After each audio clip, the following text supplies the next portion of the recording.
For today's video guys, ikikwento ko sa inyo yung nangyari sa akin isang gabi guys.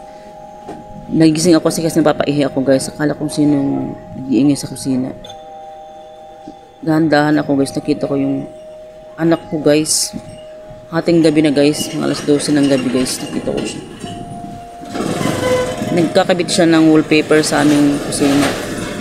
Grabe, ang daming kalat. Naglinis pala siya guys, 10 oras ng gabi. Binidyohan ko siya ng dahan-dahan para hindi niya ako makita. Kasi ayaw niya magpa-video. Hindi talaga nagpapa-video yan. So yan guys, sinikreto ko lang guys ang pag-video guys. Tinagalan ko talaga guys, baka kung sino yung naglilinis talaga siya. Yan na guys.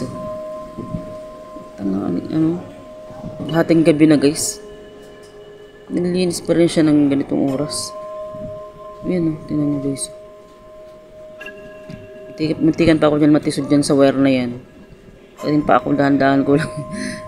Kasi nga muntikan ako dyan matumba. So yan guys, tingnan nga natin guys kung ano pang ginagawa niya guys. Bantayan nga natin, baka makita tayo guys. So ito, yan, ano ginagawa niya.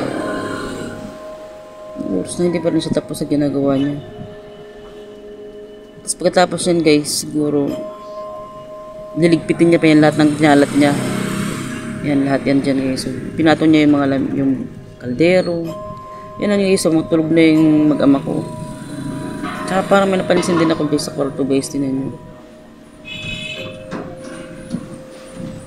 Parang may paa na nakasabit. Totoo lang guys, yung bahay na to ay may kabalaghan talaga guys. Naka-experience na ako dito sa loob ng bahay namin. Hindi ko na ikwento sa inyo kasi parang nilabot na ako. May tindig na yung mga balahibo ko. Ako lang yata ang gising at saka itong anak ko.